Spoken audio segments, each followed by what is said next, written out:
It would only be a short distance to our next stop at Inglis Falls. The entrance is found on Gray Road 18, just a few miles southeast of the park. Inglis Falls forms where the Sydenham River cascades over the limestone shelves of the Niagara Escarpment. This 18-meter cliff viewed from any angle gives a panorama of rock, water, and ruralscapes that are truly spectacular in any season. As with many rivers found throughout this region, the water was put to good use for power for a grist mill. In 1843, a mill was built here where it produced flour, bran, and shorts for over 100 years, eventually being destroyed by fire in 1945. Remnants of the 19th century grist mill are reminders of the power of this falling water, as well as the Inglis family who operated the mill for 87 years.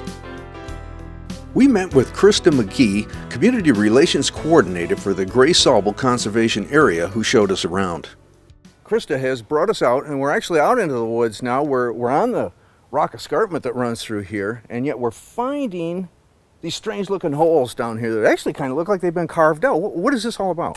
Well, they say about 600 million years ago, when the land was completely covered with water, there were whirlpools that were circulating very quickly, and it had little pieces of rock and sand, and it carved these perfectly circular holes into the limestone. Well, that's kind of interesting, yeah, isn't it it? is. Now, we have passed a couple others. Are there a lot of them in this area then? No, actually there's only about 4 of them.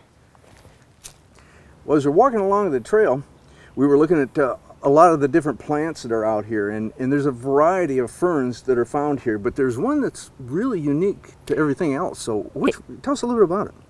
The hart's tongue fern is very unique to this area, and you will actually only find it in Gray County. There's over 21 species of ferns at the Inglis Falls Conservation Area, and they actually thrive on the limestone. So it's something you won't see anywhere else in the world. This is very unique to this area. As we were surveying the falls, we met with a Michigan couple, Patty and Roger Gillespie of Clarkston, Michigan, who gave us their views on the falls.